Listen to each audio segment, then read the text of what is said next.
Namaste. I'm Reverend Wendy Craig-Purcell here at the Unity Center in beautiful San Diego. Thank you so much for subscribing to this channel. Please make sure that you like the video you've just watched and consider making a contribution on our app or on our website. It's really easy to do, and thank you in advance for that support. It does make a difference.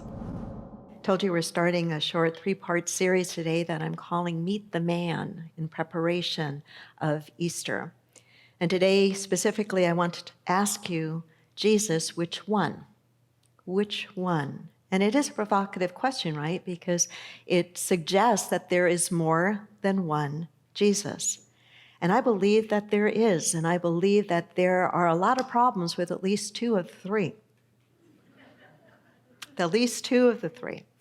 I would have loved, truly loved, to be able to have met the man, the flesh and blood man, whose teachings we are still reaching back to and trying to understand and trying to practice more than 2,000 years later. And even though unity draws upon the perennial wisdom in all of the world's religions, not just Christianity. Even though unity draws upon the wisdom in all of the world's religions, our roots are still in Christianity. But our approach to Christianity is very different than the approach to Christianity, at least in mainline Christianity and certainly in fundamentalist Christianity. And so this idea of meeting the man, and who was Jesus, and what do we mean when we say we follow him or we believe in him? There are many today who study the idea of Jesus and suggest, and I agree with it, that there is more than one. That there is more than one Jesus. In this series, I'm going to be pulling upon some of the work from Bishop John Shelby Spong, author of more than 20 books on Jesus and on the Bible, and I really encourage you to just check out the titles of his books, and you'll get a real feel for his theology and his belief system. Reverend Robin Myers as well, and our own Eric Butterworth. And some of you were around when I did an interview series that was shown on PBS with Dr. Deepak Chopra on his book. I think it was back in 2008 or 2009, The Third Jesus. And so I'm pulling from all of these to help us really begin to explore more deeply for ourselves. What does Christianity mean to us? What does Jesus mean to us? And so the first Jesus is the historical Jesus. And there's a problem with the historical Jesus. And the problem is we don't know a whole lot about him, really. We really don't know a whole lot about him. There are even some who say, did he even really exist as a single figure, or was he a composite of many? And yet, this historical man is the foundation of Christian theology, right? The first Jesus, the historical Jesus, and there's so very, very little that we know about him. I think many people, in fact, I certainly did when I was growing up in the Lutheran Church here in San Diego, St. Andrews, in the San Carlos area of San Diego, was the Lutheran Church that I was confirmed in a long time ago. And I remember thinking, as I was going through my confirmation classes and my Good News for a Modern Man, little Bible and all that there must be a place where all of these texts reside, these pure, perfect, Matthew, Mark, Luke, and John, the Gospels exist somewhere in this vault, and they're all protected, and somebody could just look and but not so, not so. The very best of our texts are copies of copies of copies that were handwritten and were written years, decades after Jesus walked the earth. And what are we supposed to do with the fact that we think that there are 4 Gospels, right? Some of us think that there are only 4 because we open up our Bible, and what do we see in the New Testament? 4 Gospels, Matthew, Mark, Luke, and John. But what are we to do about the fact that there were other Gospels, the Gospel of Thomas, the Gospel of Mary Magdalene, the Gospel of Judas? They just didn't make it in. They just didn't make it in. Truly, I can't go into a Bible class here, but the whole canonization of the Bible was a process of what got in and what got left out. Biblical censorship, if you will. So we've got a version of something. So there's some trouble with that historical Jesus. We just don't really know a whole lot about him. And I think if we did, we'd have a very different picture than what we have today. The second Jesus is the theological Jesus, and I think that one has even more problems than the historical one. I really, really do. I think the theological Jesus has more problems than the historical one. The theological Jesus has come to embody an institutional religion with specific dogma and doctrine. With specific dogma and doctrine. Deepak Chopra wrote, millions of people worship another Jesus, however, who never existed, who doesn't even lay claim to the fleeting substance of the first Jesus. This is a Jesus built up over thousands of years by theologians and other scholars. That Jesus, to me, is less about Christianity and is very much about churchianity. And there is a big difference between the two, a very big difference between the two. And so what are we to do? You know, I forget who said this, and I'm probably paraphrasing it. I love the man, speaking of Jesus, it's his fan club I'm not so fond of. And I would have to say, by your laughter, and I mean, it just strikes a chord of truth for me. I really do love the man, but sometimes I'm embarrassed to say that because I don't want to be associated with much of his fan club. I'm not even so sure he would want to be associated with his fan club, to tell you the truth. I think the little that we know that we have in the Gospels, he was about encouraging people to live in a certain state of consciousness and to live in the way he taught or spoke of living is a lot more difficult than to worship him, but to actually follow in those footsteps. So I think there's a whole lot of problems with the theological Jesus.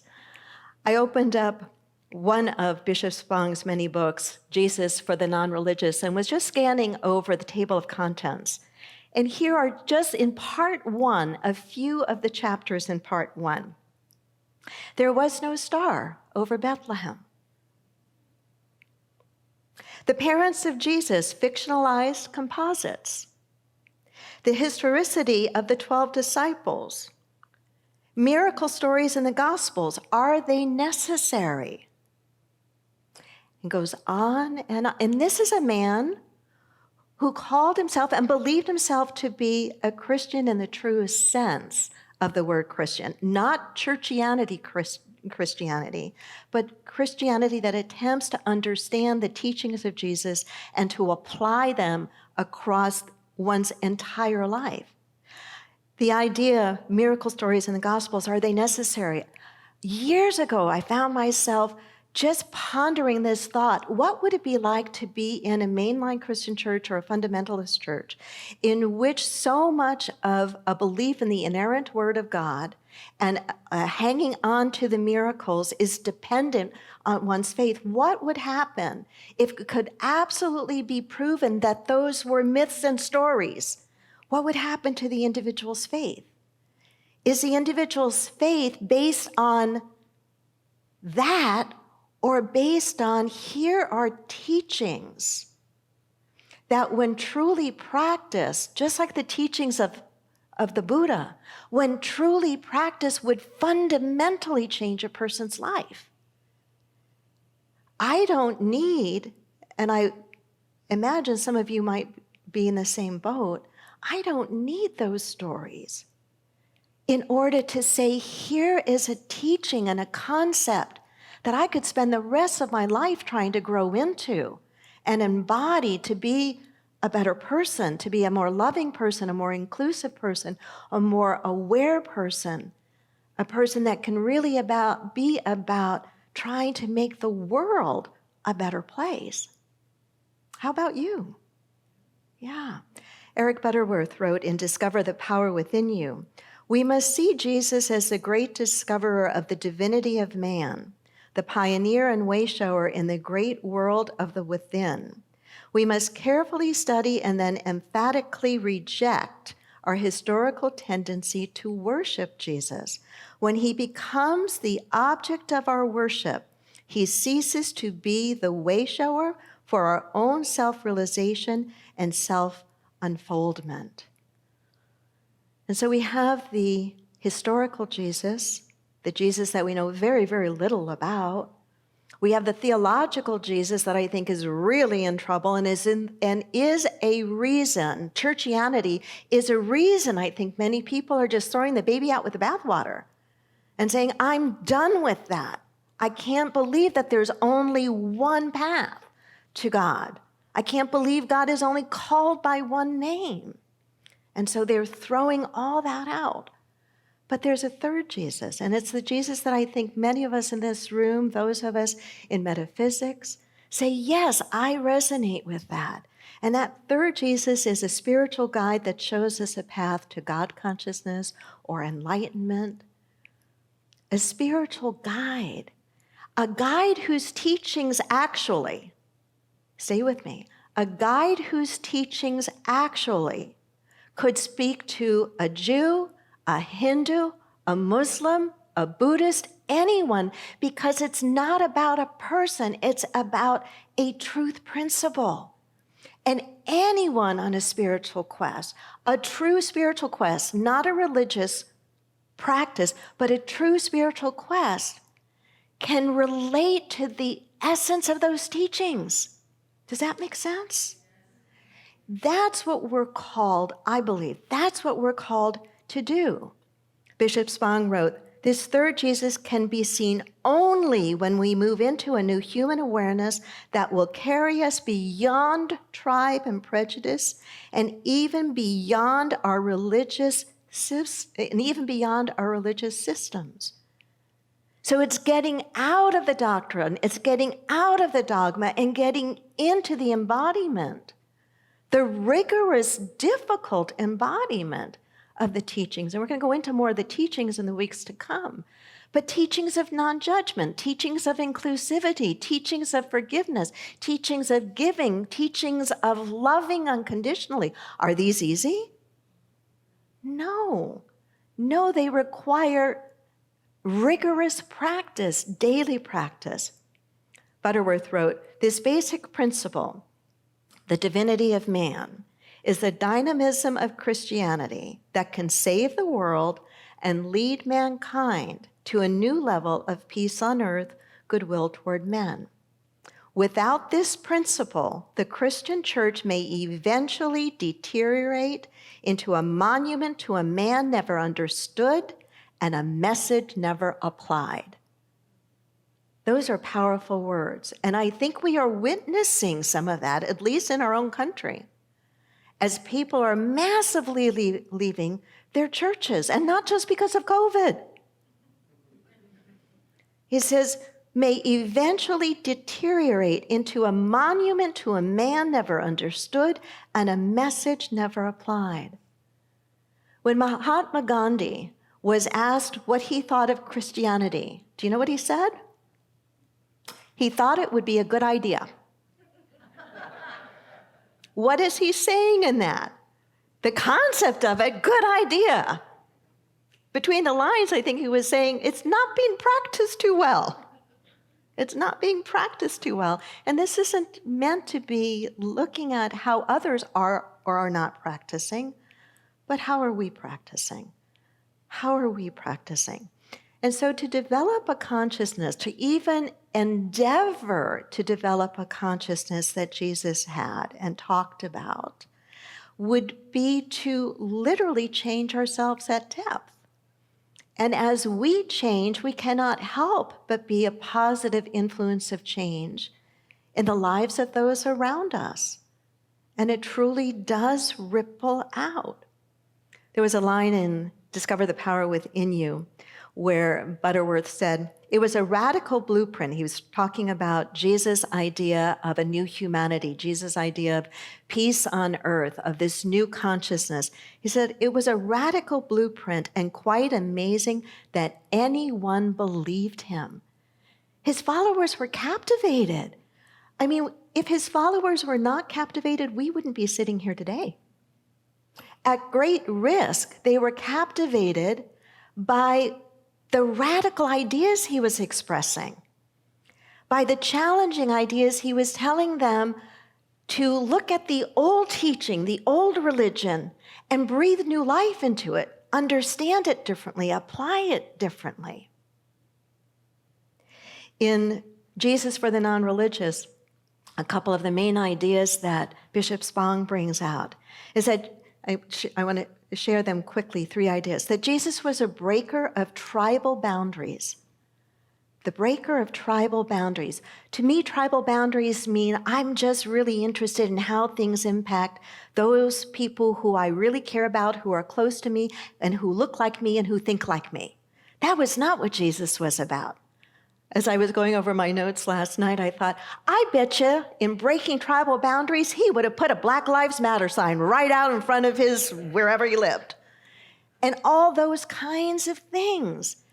Because he wasn't about a teaching just for the select few. He was really about, here are transformative ideas. Here are transformative ideas. The breaker of tribal boundaries. He held up the Good Samaritan. Jews had no dealings with Samaritans. The Jews were told that to leave the Samaritans alone, to marginalize. And here he gives one of the most beautiful teachings about who is the one that is loving and caring, the one who pays attention, the Good Samaritan. Spong says Jesus was also the breaker of prejudices and stereotypes. Look at who he hung out with. He didn't hang out with the saints. Tax collectors and prostitutes and lepers. Look at who he called to him to be his disciples. I think they were a motley crew. They tried, but I don't think they ever really got clearly who and what he was about. They were very interested in who he liked the best, kind of like sibling rivalry, who does mom and dad favor? Very interested in that and very interested in what they thought he was about politically, but he really wasn't. If you really read what we do of the Gospels, he was about something much deeper, much more personal, I think, than that. Breaker of stereotypes, who he hung out with, who he said we were to care about and care for. And he was a breaker of religious boundaries, Spong says. And boy, was he. How many times did he say, you have heard it said of old, but I say this. You have heard to forgive 70 times 7, but I say more than that. You have heard this, but I say, practice deeper, practice higher. Lift yourself up. He was a model of social change, actually, which actually makes me very confused sometimes when I look at some of us, especially in New Thought, being so afraid to step into social issues. If the intersection of our spiritual practice, these teachings, if we don't find a way to bring our whole and holy sacred selves, our spiritual practice and teachings into the very issues of the world, whether we're talking about world poverty, whether we're talking about racism, whether we're talking about the environment, whatever the issue is, we need to bring our spirituality into it, and we need, as spiritual people, to remain aware of what's going on and to ask ourselves, how then do I show up? What then do I do? How do I vote with my dollars? How do I vote from my spiritual understanding? Does this make sense? It's much easier to just come to church and hear a wonderful music and an uplifting message and positive thinking And that's all well and good and has its place. But I think Jesus, if we're really trying to meet the man, at least not come to grips with who and what was he about, was expecting and asking us of something more. I think this third Jesus that is about a path to God consciousness, that calls us into God consciousness, is the Jesus that says, from this God consciousness, from these teachings, from these deeper unconditional teachings of love, from these teachings of unforgiveness, from these teachings of inclusivity, you are to transform your life individually. And from your transformed life individually, you are to be about what is yours to do in the world to bring about peace on earth. That's a tall order, but I believe that's the man that we are called to meet. And that's the teaching we are called to apply to the best that we can. We won't do it perfectly. We won't do it every single time. But if we can keep it as a lens through which we look at our life experiences, we will begin to make better choices. And in the individual thought by thought better choices we make, we will begin to build a momentum for ourselves and for others where we really can be about something more than just ourselves and really be about what is ours to do to make this world better. Namaste.